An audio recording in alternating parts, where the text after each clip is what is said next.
स्वागत है सभी मित्रों का पतंजलि योग सूत्र भाग एक। और उसके आज हम 7वें चैप्टर में हैं। और इस चैप्टर का नाम है वैराग्य और निष्ठापूर्ण अभ्यास। ऐसे तो बहुत सदगुरु बहुत कुछ बता कर गए हैं।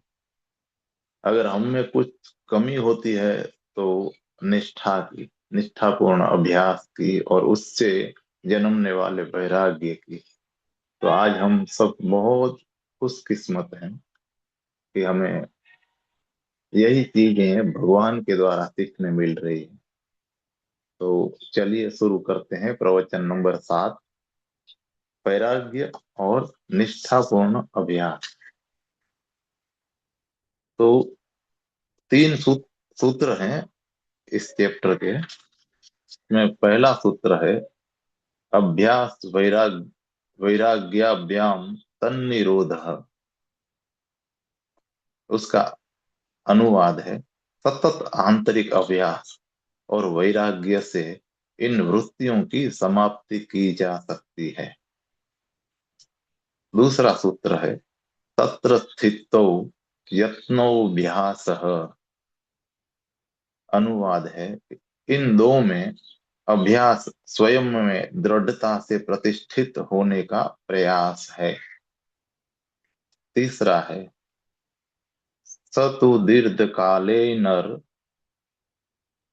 अंत अंतर्यसत्कार सेवितो दृढ़ भूमि ही। अनुवाद है बिना किसी व्यवधान के श्रद्धा भरी निष्ठा के साथ लगातार लंबे समय तक जारी रखने से वह दृढ़ अवस्था वाला हो जाता है। तो भगवान कहते हैं कि आदमी केवल उसका चेतन मन नहीं है, उसके पास चेतन से 9 गुना ज्यादा मन उसकी अचेतन परत भी है। केवल यही नहीं, आदमी के पास तो शरीर है, सोमा, जिसमें यह मन विद्यमान होता है। शरीर नितांत अचेतन है, उसका कार्य लगभग अनैच्छिक है। केवल शरीर की सतह सतह ऐच्छिक है, आंतरिक स्रोत उसके अनैच्छिक होते हैं। तुम उनके बारे में कुछ नहीं कर सकते। तुम्हारी संकल्प शक्ति प्रभावकारी नहीं है। मनुष्य के अस्तित्व का यह ढंग मनुष्य के अस्तित्व का यह ढंग समझना होता है, इससे पहले कि कोई स्वयं में प्रवेश करे। और यह समझ केवल बौद्धिक नहीं बनी रहनी चाहिए, यह और गहरी उतरनी चाहिए। इसे अचेतन इस अचेतन परतों को का हमें बोध होना चाहिए। इसे शरीर तक को भी प्रभावित करना चाहिए। इसलिए अभ्यास का महत्व है। सतत आंतरिक अभ्यास, ये दो शब्द बहुत सार्थक हैं। अभ्यास और वैराग्य। अभ्यास का मतलब है अविरत आंतरिक अभ्यास और वैराग्य का मतलब है अनासक्ति, इच्छा विहीनता। आगे आने वाले पतंजलि के सूत्र इन्हीं सर्वाधिक अर्थपूर्ण धारणाओं से संबंध रखते हैं। लेकिन इससे पहले कि हम सूत्रों में प्रवेश करें, यह विचार कि मनुष्य के व्यक्तित्व का ढांचा समग्र रूप से बौद्धिक नहीं है, गहराई से समझ लेना होगा। अगर यह केवल बुद्धिगत होता तो फिर अभ्यास को सतत दोहराए जाने वाले प्रयास की कोई जरूरत न होती। यदि कोई चीज बुद्धि संगत होती है, तुम तुरंत मन के द्वारा उसे समझ सकते हो। लेकिन केवल बुद्धिगत समझ काम नहीं देगी। उदाहरण के लिए तुम आसानी से समझ सकते हो कि क्रोध बुरा है, वह विषाक्त है। लेकिन यह समझ काफी नहीं है इसके लिए कि क्रोध तुम्हें छोड़ जाए या विलीन हो जाए।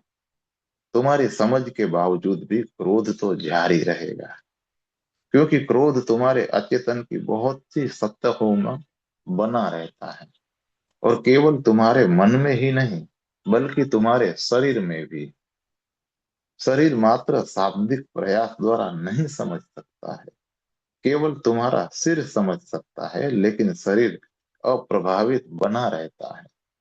और जब तक समझ एकदम शरीर की जड़ तक न पहुंचे, तुम रूपांतरित नहीं हो सकते। तुम वैसे ही रहोगे। तुम्हारे विचार बदलते रह सकते हैं, लेकिन तुम्हारा व्यक्तित्व वैसा ही बना रहेगा। और तब एक नया द्वंद उठ खड़ा होगा। तुम हमेशा से कहीं अधिक अशांति में जा पड़ोगे, क्योंकि अब तुम देख सकते हो कि क्या गलत है, और फिर भी तुम्हारा उसे करने का आग्रह बना रहता है।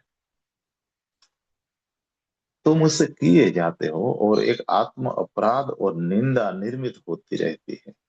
तुम स्वयं को घृणा करने लगते हो, तुम स्वयं को पापी समझने लगते हो, और जितना तुम समझते हो उतनी ज्यादा निंदा बढ़ती जाती है, क्योंकि तुम देखते हो कि कितना कठिन है, लगभग असंभव है स्वयं को परिवर्तित करना।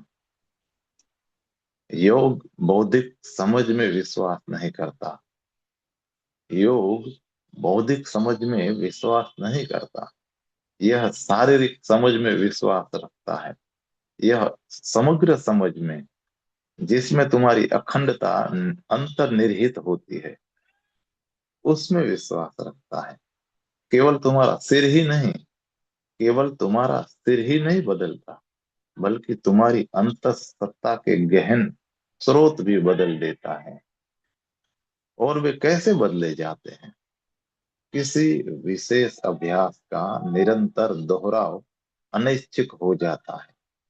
यदि तुम कोई विशेष अभ्यास सतत रूप से करते हो, बस उसे लगातार दोहराते रहते हो, धीरे धीरे वह चेतन मन से गिर जाता है और अचेतन तक पहुंच जाता है और उसका हिस्सा बन जाता है।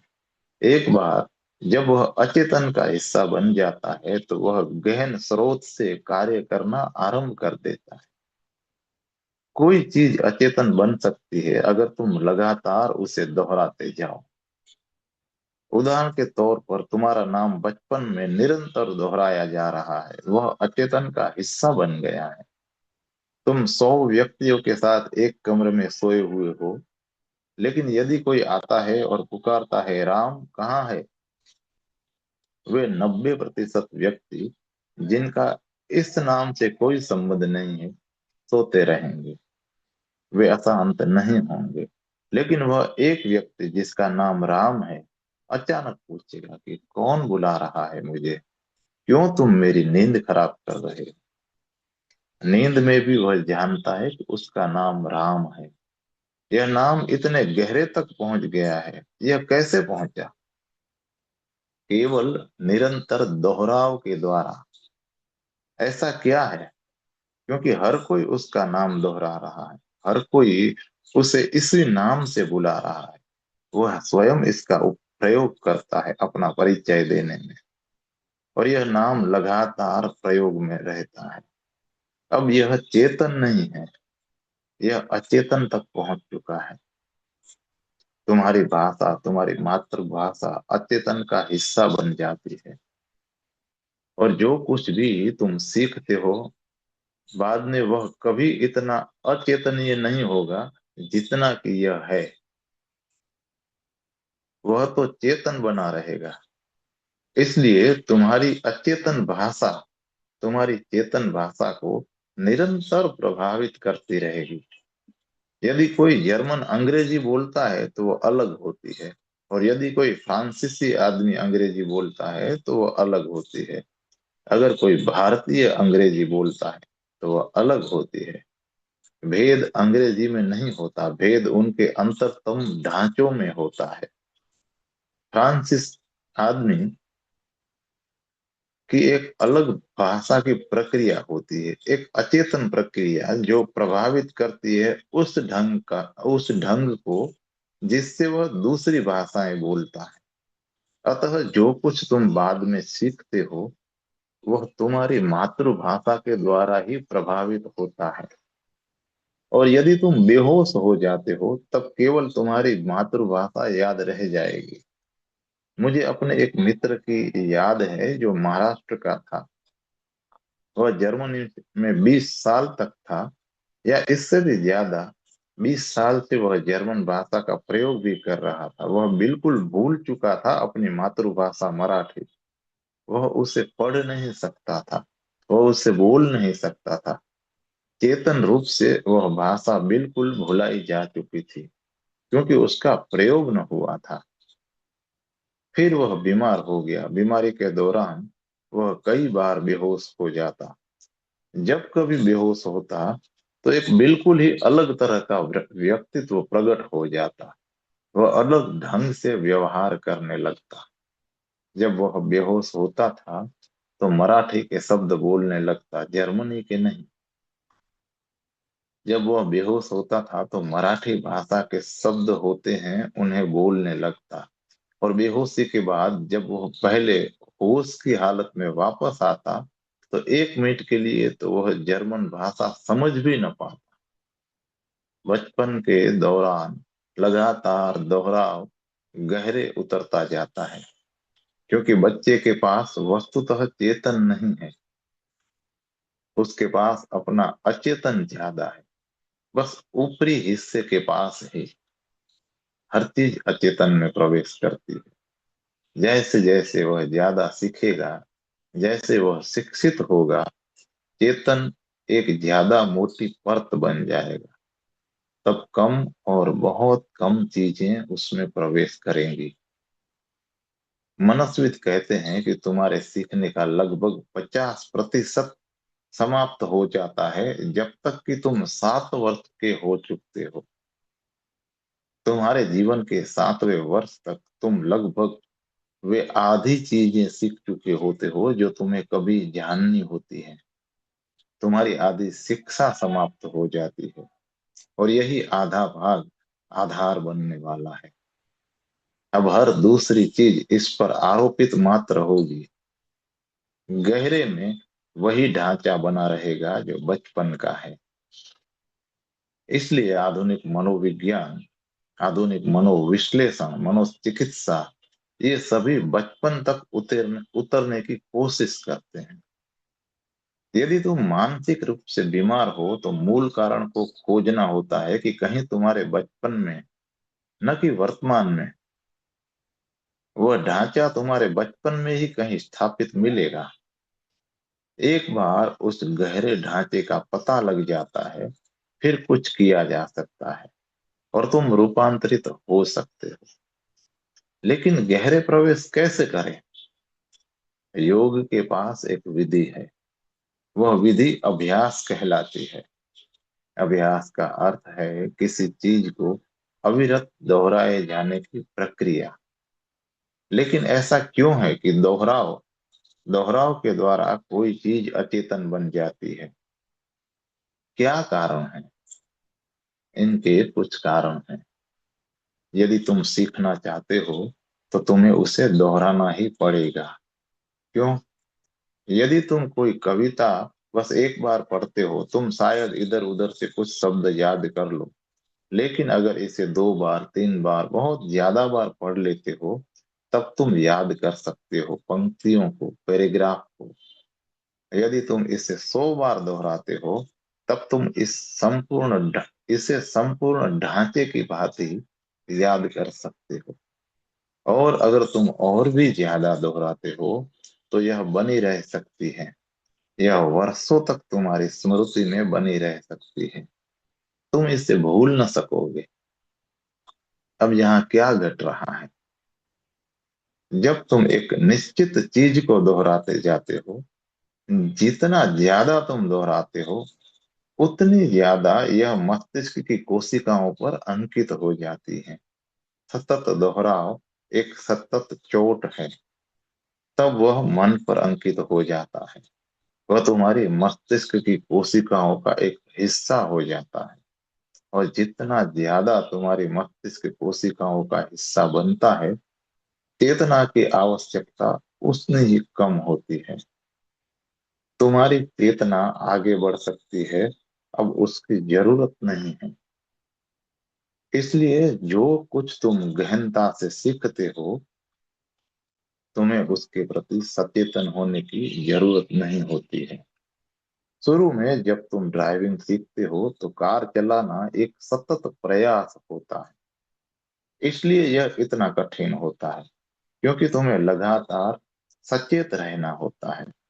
और बहुत ज्यादा चीजें हैं जिनके प्रति सचेत रहना होता है, जैसे कि सड़क, traffic, mechanism, wheel, accelerator, brake, सड़क के नियम और अधिनियम, और हर चीज। तुम्हें हर चीज के प्रति लगातार जागरूक रहना होता है। तुम इसमें इतने सम्मिलित हो जाते हो कि यह कठिन हो जाता है। यह बात एक गहरा प्रयत्न बन जाती है। लेकिन धीरे धीरे तुम हर चीज पूरी तरह भुला देने योग्य हो जाओगे। तुम ड्राइविंग करोगे, लेकिन ड्राइविंग अचेतन बन जाएगी। इसमें अपने मन को लाने की जरूरत न रहेगी। तुम जिस किसी चीज के बारे में चाहो सोचते रह सकते हो, जहां चाहो मन को पहुंचा सकते हो। और कार तो चलती रहेगी, वह अचेतन क्षमता से चलती है। अब तुम्हारा शरीर इसे सीख चुका है। अब सारी संरचना इसे जानती है। यह एक अचेतन शिक्षा बन चुकी है। जब कभी तुम इतना गहरा हो जब कभी कुछ भी इतना गहरा हो जाता है कि तुम्हें उसका होश रखने की जरूरत न रहे, तो वह अचेतन में जा पड़ा होता है। और एक बार कोई चीज अचेतन में पड़ जाती है, तो वह तुम्हारे होने को, जीवन को, चरित्र को परिवर्तित करना शुरू कर देती है। यह परिवर्तन फिर प्रयासहीन होगा। अब तुम्हें इससे संबंध रखने की भी जरूरत नहीं है। तुम उस दिशा में आगे बढ़ने लगोगे जहां अचेतन तुम्हें ले जा रहा है। योग ने बहुत अधिक कार्य किया है अभ्यास पर। सतत पुनरावृत्ति, यह सतत दोहराव है मात्र तुम्हारे अचेतन को कार्य पर ले आने के लिए। और जब अचेतन कार्य करना शुरू करता है, तुम निश्चिंत होते हो। किसी प्रयास की आवश्यकता नहीं, चीजें स्वाभाविक बन जाती हैं। पुराने शास्त्रों में कहा गया है कि संत वह नहीं है जिसके पास अच्छा चरित्र है, क्योंकि ऐसी चेतना भी दिखाती है कि विरोधी तत्व अब भी बना हुआ है, विपरीत तत्व अब भी जीवित है। संत वह है जो बुरा नहीं कर सकता, जो उसके बारे में सोच भी नहीं सकता। अब अच्छाई अचेतन बन गई है, वह उसकी सांस जैसी बन गई है। जो कुछ भी वह करने जा रहा है वह अच्छा ही होगा। उसके अस्तित्व में यह इतने गहरे उतर चुकी है कि किसी प्रयास की आवश्यकता नहीं है। वह उसकी जिंदगी बन चुकी है। अतः तुम नहीं कह सकते कि संत अच्छा आदमी होता है। वह नहीं जानता है कि क्या अच्छा है और क्या बुरा है। अब दो के बीच में कोई अंतर संघर्ष नहीं है उसमें। अच्छाई इतनी गहराई में प्रवेश कर चुकी है कि उसके लिए इस बारे में जागरूक होने की भी कोई जरूरत नहीं है। यदि अपनी इच्छाई के प्रति तुम सचेत हो, यदि अपनी अच्छाई के प्रति तुम सचेत हो, तो बुराई अब तक पास पास बनी हुई है। और यह एक निरंतर संघर्ष है। हर बार तुम्हें कार्य करना पड़ता है। तुम्हें चुनना पड़ता है कि मुझे अच्छा करना चाहिए, मुझे बुरा नहीं करना चाहिए। और यह बात एक गहरी अशांति, संघर्ष, एक संतत आंतरिक हिंसा, एक भीतर युद्ध बनाने वाली है। और यह अंतर संघर्ष वहां है, तो तुम विश्राम पूर्ण और चैन से नहीं रह सकते। अब हमें सूत्रों में प्रवेश करना चाहिए। मन की समाप्ति योग है, लेकिन मन और उसकी वृत्तियां कैसे समाप्त हों? इनकी समाप्ति सतत आंतरिक अभ्यास और वैराग्य के द्वारा लाई जाती है। अब दो तरीके हैं जिससे कि मन अपने सारी वृत्तियों को हम्म, अब दो तरीके हैं जिससे कि मन अपने सारी वृत्तियों सहित समाप्त हो सकता है। एक तो अभ्यास, सतत आंतरिक अभ्यास, और दूसरा वैराग्य। वैराग्य स्थिति का निर्माण करेगा और सतत अभ्यास एक विधि है उस स्थिति में प्रयुक्त होने की। अब दोनों को समझने की कोशिश करो। जो कुछ तुम करते हो क्योंकि तुम्हारी निश्चित इच्छाएं हैं। वे इच्छाएं पूरी की जा सकती हैं कुछ निश्चित बातें करने से ही। तो जब तक वे इच्छाएं नहीं गिरा दी जाती, तुम्हारे क्रियाकलाप को नहीं गिराया जा सकता। तुम्हारी कुछ लागत लगी है उन क्रियाओं में और उन कार्यों में। मनुष्य चरित्र और मन की एक दुविधा मनुष्य चरित्र और मन की एक दुविधा यह है कि तुम निश्चित क्रियाओं को रोकना चाह सकते हो क्योंकि वे तुम्हें दुख की ओर ले जाती हैं। लेकिन तुम उन्हें क्यों करते हो? तुम उन्हें करते हो क्योंकि तुम्हारी कुछ निश्चित इच्छाएं हैं और उन्हें किए बिना ये इच्छाएं पूरी की नहीं जा सकती। तो ये दो चीजें हैं। एक, तुम्हें निश्चित चीजें करनी पड़ती हैं। उदाहरण के तौर पर क्रोध। तुम क्यों क्रोधित हो जाते हो? तुम तब क्रोधित होते हो जब कहीं किसी तरह कोई तुम्हारे लिए बाधा निर्मित कर देता है। तुम्हारी इच्छा बाधित हो जाती है तो तुम्हें क्रोध आता है। तुम चीजों पर भी क्रोध करते हो। अगर तुम चल रहे होते हो और फौरन कहीं पहुंचने की कोशिश कर रहे होते हो और एक कुर्सी तुम्हारे रास्ते में आ जाती है तो तुम्हें कुर्सी पर क्रोध आता है। अगर तुम दरवाजे का ताला खोलने की कोशिश करते हो और चाबी काम नहीं दे रही है तो तुम्हें दरवाजे पर क्रोध आता है। यह पागलपन है क्योंकि चीजों के साथ क्रोध करना निरर्थक है। लेकिन कोई भी चीज जो किसी प्रकार की रुकावट बनाती है वो क्रोध निर्मित करती है। तुम्हारी आकांक्षा है कहीं पहुंचने की, कुछ करने की, कुछ पाने की। जो कोई तुम्हारी इच्छा और तुम्हारे बीच आता है वह तुम्हें अपना दुश्मन लगता है। तुम उसे नष्ट करना चाहते हो। यही है क्रोध का मतलब, कि तुम बाधाओं को नष्ट कर देना चाहते हो। लेकिन क्रोध दुख तक ले जाता है। क्रोध एक रोग बन जाता है। इसलिए तुम चाहते हो कि क्रोधित न हो। तुम क्रोध कैसे गिरा सकते हो अगर तुम्हारे पास इच्छा है और उद्देश्य है? अगर तुम में इच्छाएं और उद्देश्य हैं तो तुम्हें क्रोध होगा ही। क्योंकि जीवन जटिल है। तुम यहाँ इस पृथ्वी पर अकेले ही नहीं हो। लाखों लोग जूझ रहे हैं अपनी इच्छाओं के लिए, जो सभी एक दूसरों को आड़ी तिरछी तरह से काट रहे हैं। वे एक दूसरे के रास्ते में आ जाती हैं। इसलिए अगर तुम्हें इच्छाएं हैं तो क्रोध आएगा ही, विषाद बनेगा ही, हिंसा होगी ही। और जो कोई तुम्हारे रास्ते में आता है तुम्हारा मन उसे नष्ट करने की सोचेगा। बाधा को नष्ट करने की यह मनोवृत्ति क्रोध है। लेकिन क्रोध दुख निर्मित करता है, इसलिए तुम क्रोधित होना नहीं चाहते।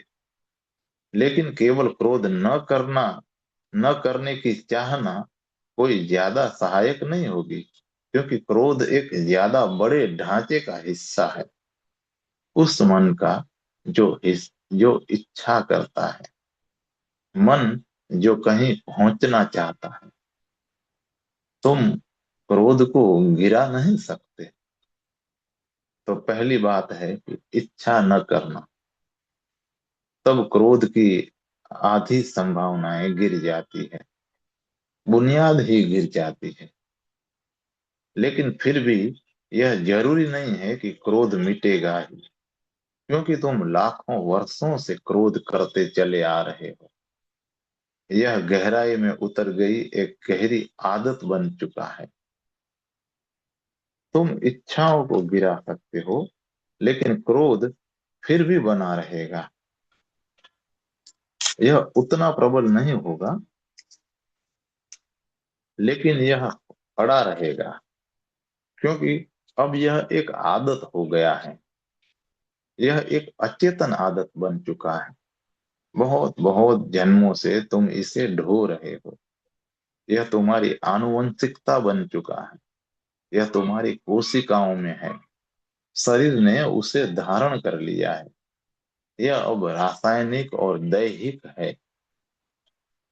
तो तुम्हारी इच्छाओं को तुम्हारे गिराने भर से ही तुम्हारा शरीर अपना ढांचा नहीं बदलने वाला है।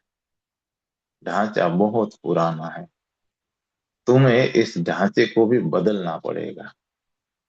इस परिवर्तन के लिए आवृत्ति मूलक अभ्यास की जरूरत होगी। आंतरिक देह संरचना को बदलने के लिए दोहराए जाने वाले अभ्यास की जरूरत होगी। सारे शरीर मन के ढांचे को नया करने की जरूरत होगी। लेकिन यह संभव है केवल यदि तुमने इच्छा करना गिरा दिया है। अब इसे दूसरे दृष्टिकोण से देखो। एक आदमी मेरे पास आया और कहने लगा कि मैं उदास नहीं होना चाहता, पर मैं हमेशा उदास और थका हुआ रहता हूँ। कई बार मैं जानता भी नहीं क्या कारण है, क्यों उदास हूं मैं, लेकिन मैं उदास होता हूँ। प्रत्यक्ष कारण कोई नहीं होता है। ऐसा कुछ नहीं जिनका मैं ठीक ठाक पता लगा सकता हूँ कि क्या ले ऐसा कुछ नहीं जिसका मैं ठीक ठाक पता लगा सकूं और कह सकूं कि यह कारण है। ऐसा लगता है कि उदास रहना मेरा ढंग ही बन गया है। मुझे याद नहीं कि मैं कभी खुश भी रहा था, और मैं उदास नहीं होना चाहता हूँ। यह एक मृत बोध है। मैं सबसे ज्यादा दुखी आदमी हूँ। अपनी उदासी मैं कैसे छोड़ सकता हूँ? मैंने उससे पूछा कि क्या तुम्हारी उदासी में तुम्हारी कोई लागत लगी है? वह बोला, क्यों लगी होनी चाहिए मेरी कोई लागत? लेकिन थी उसकी लागत। मैं इस व्यक्ति को अच्छी तरह से जानता था। मैं इसे बहुत वर्षों से जानता था, लेकिन वह सजग नहीं था कि कोई निहित स्वार्थ है उसमें। वह उस उदासी को उतार देना चाहता है, लेकिन उसे होश नहीं कि उदासी उसमें क्यों है। वह इसे दूसरे कारणों से बनाए हुए है, जिन्हें वह स्मरण नहीं कर पा रहा है। उसे प्रेम की जरूरत है, लेकिन अगर तुम्हें प्रेम चाहिए तो तुम्हें प्रेममय होना पड़ता है। अगर तुम प्रेम की मांग करते हो तो तुम्हें प्रेम देना होता है, और जितना मांग सकते हो उससे ज्यादा तुम्हें देना होता है। लेकिन वह कंजूस है, वह प्रेम नहीं दे सकता। देना उसके लिए असंभव है। वह कोई चीज नहीं दे सकता। देने का नाम भर लो और वह अपने भीतर सिकुड़ जाएगा। वह केवल ले सकता है, वह दे नहीं सकता। जहां तक देने का संबंध है वह बंद है। बिना प्रेम के तुम नहीं खिल सकते। बिना प्रेम के तुम कोई आनंद प्राप्त नहीं कर सकते।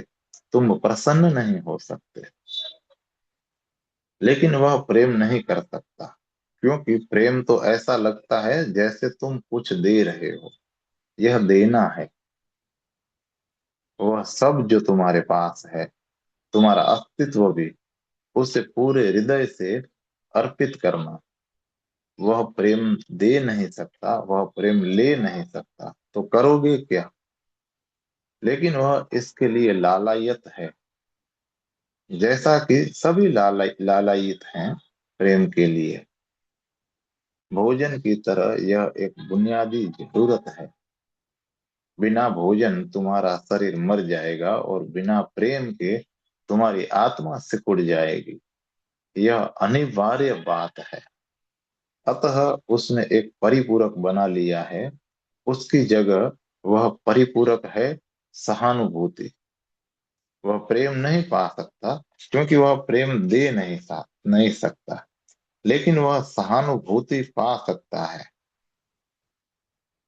सहानुभूति एक दरिद्र परिपूरक है प्रेम के लिए। वह उदास है क्योंकि जब वह उदास होता है तो लोग उसे सहानुभूति देते हैं। जो कोई भी उसके पास आता है सहानुभूति पूर्ण हो जाता है, क्योंकि वह तो हमेशा चीख चिल्ला रहा है और रो रहा है, और उसका मूड हमेशा दुखी आदमी का है। लेकिन वह इसमें रस लेता है। जब कभी तुम उसे सहानुभूति देते हो, उसका मजा लेता है वह, तब वह और ज्यादा दुखी बन जाता है। क्योंकि जितना ज्यादा वह दुखी होता है उतनी ज्यादा सहानुभूति उसे मिल सकती है। मैंने उससे कहा कि तुम्हारी उदासी में तुम्हारी एक निश्चित लागत लगी है। यह सारा ढांचा तुम्हें गिराना होगा। उदासी मात्र नहीं गिराई जा सकती है, यह कहीं और ही बद्धमूल है। सहानुभूति की मांग मत करो, लेकिन तुम सहानुभूति की मांग करना बंद कर सकते हो केवल तभी जब तुम प्रेम देना शुरू कर दो, क्योंकि यह एक परिपूरक है। और एक बार तुम प्रेम देने लगते हो तो तुम में प्रेम घटित होगा। तब तुम प्रसन्न होगे। तब एक अलग ढांचा निर्मित होगा। मैंने सुना है कि एक आदमी कार पार्किंग की जगह में दाखिल हुआ। वह बहुत हास्यास्पद मुद्रा में था। जैसा वह दिख रहा था वह ढंग लगभग असंभव लगता था, क्योंकि वह नीचे झुका जा रहा था जैसे कि वह कार चला रहा हो। उसके हाथ किसी अदृश्य व्हील पर घूम रहे थे। उसके पांव किसी अदृश्य एक्सीलेटर पर थे और वह चल रहा था। अत्यधिक कठिन लगता था, बहुत असंभव। भीड़ वहां इकट्ठी हो गई। वह कुछ असंभव बातें भी कर रहा था। उन्होंने परिचारक से पूछा कि क्या बात है, यह आदमी क्या कर रहा है। परिचारक बोला, इतने जोर से मत पूछो। अपने अतीत में इस आदमी को कारों से प्यार रहा है, बस यही है बात। उसकी गिनती श्रेष्ठ ड्राइवरों में हुआ करती थी। वह कारों की दौड़ में राष्ट्रीय पुरस्कार भी जीत चुका है। लेकिन अब किसी मानसिक दोष के कारण वह निकाला जा चुका है। उसे कार नहीं चलाने दी जाती, लेकिन पुरानी आदत उसके साथ बनी हुई है बस। भीड़ ने कहा कि यदि तुम यह जानते हो तो उससे कहते क्यों नहीं कि तुम्हारे पास कार नहीं है। तुम यहाँ क्या कर रहे हो। वह आदमी बोला कि इसीलिए मैंने कहा था कि बहुत जोर से मत बोलो। मैं यह उससे नहीं कह सकता, क्योंकि वह मुझे हर रोज 1 रुपया देता है कार धोने का। इसलिए मैं ऐसा नहीं कर सकता। मैं नहीं कह सकता कि तुम्हारी कोई कार नहीं है। वह कार पार्क करने जा रहा है और तब मैं उसे धोऊंगा। उस 1 रुपये का लोभ, वह निहित स्वार्थ है वहां। तुम्हारे बहुत से निहित स्वार्थ हैं, तुम्हारे दुख में, तुम्हारी मनोव्यथा में, तुम्हारी बीमारी में भी। और तब तुम कहे चले जाते हो, लेकिन मैं इसे चाहता नहीं। मैं क्रोध नहीं चाहता। मैं यह या वह नहीं होना चाहता। लेकिन जब तक तुम जान न जाओ कि कैसे ये सारी बातें तुम में घटित हुई हैं, जब तक तुम समझ न लो सारा ढंग, तब तक कुछ नहीं बदला जा सकता। मन का सबसे ज्यादा गहरा ढांचा है इच्छा। जो कुछ तुम हो वह इसलिए हो कि तुम्हारी निश्चित इच्छाएं हैं। इच्छाओं का समूह है। इसलिए ही पतंजलि कहते हैं कि पहली चीज गैर मोह है। सारी इच्छाएं गिरा दो। आसक्त मत बने रहो। और फिर है अभ्यास। उदाहरण के लिए मेरे पास कोई आता है और कहता है कि मैं मोटा नहीं होना चाहता, मैं अपने शरीर में और ज्यादा चर्बी इकट्ठी नहीं करना चाहता, लेकिन मैं खाए ही जाता हूँ। मैं इसे रोकना चाहता हूँ, लेकिन मैं खाता ही जाता हूँ। धन्यवाद सभी मित्रों का। आगे की बात के लिए हम कल मिलेंगे।